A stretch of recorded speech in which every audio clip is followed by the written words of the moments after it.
As more and more young people turn away from the political process and voting, we look at a lesson on campaigning that engages their interests and concerns. With democratic engagement at the heart of the citizenship curriculum, citizenship teacher John Sander believes that student-led lesson content is the way forward. Citizenship is a relatively new subject.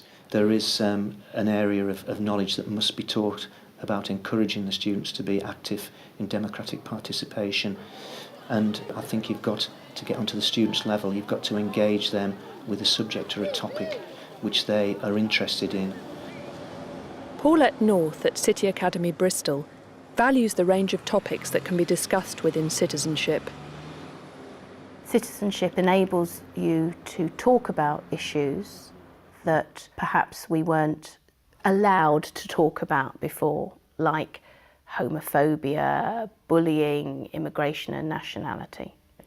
But I do feel that it shouldn't just be pigeonholed in citizenship, that in English, maths, science, history, geography. So although I think citizenship is an excellent subject, I do worry sometimes that what might happen is that, oh, we'll leave it to citizenship.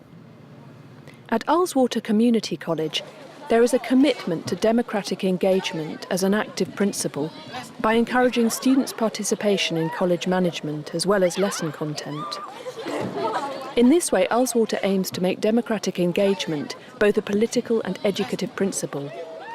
But can schools really be democratic institutions? I think in the past schools have historically not been democratic, far from it, but now I think society has changed and we have to move with the times, and we have to give students a kind of ownership of what's going on within the school environment and actually within the lessons. Ullswater is trying to make the school a more democratic institution by giving the students a voice. We're encouraging our students to opt in to changes, to advocate changes through our college councils. A change in the school uniform from the formality of a shirt and tie to the more casual look and feel of a polo shirt was a direct result of student consultation. To me, the whole ethos of a school should be based around the citizenship curriculum. The letters. John encourages democratic engagement with a lesson in campaigning. Details of the lesson plan can be found on the Teachers TV website. What we're actually going to work on, we're going to work on 4 campaign strategies. But if we just have a look at the whiteboard first, we'll just go through them and we'll answer 1 or 2 questions. The right to vote at 16. Regarding voting at 16, it's probably a $1 million question, but it's certainly one that the students can get their teeth into, providing you have your parents' consent. You can get married, they can have sex at 16, but they don't have a right to vote for a local MP or have a say in how the country is actually run. OK, what is a definition of tax or income tax? Come on, somebody make my day. Okay. Is it the money that you get taken away from the wages you get? Brilliant, and where does it go? The government. Brilliant, it goes to the government to pay for this classroom, to pay for the road that you came to school on, to pay for the army. What age can you join the army? OK, Fiona, what age do you reckon? Have a go, doesn't matter if you're wrong. We're all in this together. 16. Brilliant, you can join the army at 16. So you can fight for your country, but what possibly can't you do? Yeah? You can't vote. Brilliant, you can't vote. Just have a think about that. I think engaging students in democracy is essential to our future. If you look at the latest statistics from the age group from 18 to 24, there has been a vast fall in the number of young adults actually voting. They will all vote perhaps for Big Brother or Fame Academy, but when it comes to going to a polling booth, they can't be bothered, they're switched off. Students are interested in politics, but they're probably not interested in politicians at the moment. David Coulson-Lowes from nearby Caldew School also feels student-led interests help develop participation in our democracy. If we were to look at something like politics and the electoral process, a lot of people are thinking, well, what do I teach? Do I get a textbook out and teach a very dry idea?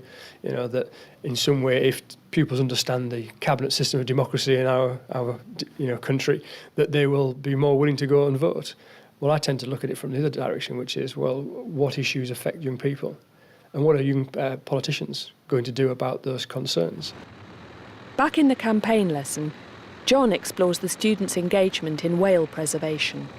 Tom, I know you're an expert on whaling because you keep stopping me wherever I go. So do you want to tell me a little bit about your knowledge about whaling? Yeah, okay. The Japanese, they're persuading countries like Chad, who don't have any coastline, to put money into whaling, and the Japanese are whaling for them. If you're a Japanese person or a Norwegian, your views might be different to ours. You know, very much so. I would hope that they would research which countries were involved in whaling. They would perhaps empathise with the history behind that, but they would also have their own comments on their feelings about, actually killing the whale. Why are people so emotional, so emotive about it? You know? Becky? Whales are more endangered. Brilliant. There's less of them. Certain species are much more endangered. There's not as many of them, and it would be a poor world if we lost them. Right, the third one. To elect a UC student onto the Youth Parliament. Does anybody know anything about the Youth Parliament? What would make somebody a good representative? Think of the whole school, 1,300. What would make somebody special? The UK Parliament, I think, is a fairly new initiative, and they're keen for students to be involved. A lot of other European countries have youth parliaments. Local events can offer many opportunities to engage pupils politically. In the Cumbrian town of Wigton, the police chief imposed a curfew on young people during the school holidays. The curfew banned young people under 16 from being out without a guardian between the hours of 9 p.m. and 6 a.m. There was such a strong reaction that the Cumbrian School of Caldew started campaigning against curfews, with the support of their citizenship teacher, David Coulson-Lowes. I didn't particularly look towards rallying them and saying, this is good, this is bad. I simply said, what's your opinion? Let's look at the information. Let's look at what actually happened. Let's look at other people's points of view. All right, how can we influence this? Well, why don't you try writing to your local MP or to the local chief constable? Which is what they did, and I think they were pleasantly surprised by the fact that they got responses from these people. The local newspaper became involved and tried to get both sides of the argument, and both sides had a good argument. However, I think it was the notion that it was a blanket curfew, that every teenager under the age of 16 was included in this, and that's what angered a lot of young people who just felt as if they'd been stereotyped. More recently, a 15-year-old from Surrey challenged the curfew law and won a High Court ruling. Well-organised campaigns, it seems, can be a powerful means to engage young people in politics. John Sanders' last campaign exercise works from the local to the global by looking at a campaign for sustainable Cumbrian tourism. Which is one dear to my heart, okay, to promote Cumbria as an eco-holiday centre. Does anybody tell me, what is eco-tourism?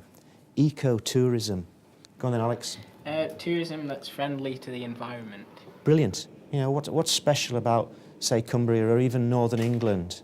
What's so special about it? Kat? It's kind of like remote, but not remote at the same time. Okay, can you qualify that? Like, you can have a town, but then you can drive 5 minutes and you're like in mountains. Brilliant, yeah. Go on, James, add to that. Lots of big physical features that are different to like in the city or... That's right. So we've got some rural areas, some remote areas, and they're fairly accessible. My aim regards the ecotourism is to have my students nurture the environment that they're from. And if everybody has a local impact, it will have a global impact. I think that's my starting point, to look after and appreciate the environment. And then they have to persuade people who perhaps don't to do that. The lesson aims to develop a variety of campaigning skills, including research techniques, information sources and communication strategies. So, writing a campaign manifesto. The intention is to expand critical thinking and subject knowledge. Stick to the path. Like make sure that you always use like the gates and shut them and stuff. So good, yeah. What are they following if they do that? Country code. Brilliant, yeah, they're following the country code. While in speech writing, The aim is to develop sensitivity to the power and potentially manipulative nature of words and language. Vote for Team 16. The future is in your hands. Very good, Laura. You should totally close eyes. This is my stage direction. Close eyes. Wipe away a tear. With a campaign poster, the lesson intends to expand the visual communication vocabulary by sensing the emotive nature of images. There we go. Right. It's going to go upside down now. And by writing a press release, the aim is to develop the use of concise and clear language. Or you should have a cross at the bottom, right? Because on the election things, on the voting slips, you put a cross, don't you? On the OK, so we'll have our presentation. There's a nice area I've cleared here, so fire away. Off we go. Hi, my name is James and I'm representing the UK Youth Parliament. I'm here saying thank you for you electing me and for supporting me. Student voice. Do you not think you should have a say in how your school is run? We are abolishing unnecessary exams. More or better sex education lessons in schools. Over to the Whalers. Do whales have rights? Question mark. That is not the question. The question is... Do humans have the right to murder beautiful mammals? Vote at 16, the right to vote at 16. You know many 16-year-olds join the army? If they can go out to war and fight and even die for our country, then how come they can't vote at 16 to improve it? I ask you that. Why can we have children legally at 16? Then if we can do that, then why can't we change the future for our younglings? Voting gives you the right to change the country for the better. Doing this, 16-year-olds will go home at the end of the day thinking, my vote made a difference. Vote for Team 16. The future is in your hands. Very dramatic. A lot of skills there. Democracy is a thing which always evolves. It will always change. These students in front of me are our future, and they should be allowed to challenge and change things. I think schools ignore citizenship at their own peril. And if you really want to make a difference to young people, you've got to invest in them. And it's risky, and there's times when you might not like the outcome of it. But if you do it, the pupils nearly always respond in a positive way. My message will be, watch out, because we're equipping these young people. We've opened the door, and we can't close it again. It's been interesting over the last few years to teach citizenship, because I believe that people were very concerned that young people didn't know about our political institutions, our democracy, the way in which our law courts worked. I've tended to find, by teaching it, that they need to acquire a certain amount of knowledge, but generally speaking, young people know a lot about these things. They're probably better informed than people were in previous generations, and technology's had something to do with that. The real challenge, I think, which will be the next stage, is that young people are knowledgeable, they are skilled, but they're choosing not to participate. That, to me, is the real issue that needs to be addressed. Why is it these young people know how to vote, understand what voting's about, understand the importance of democracy, but they're saying, I'm not going to vote?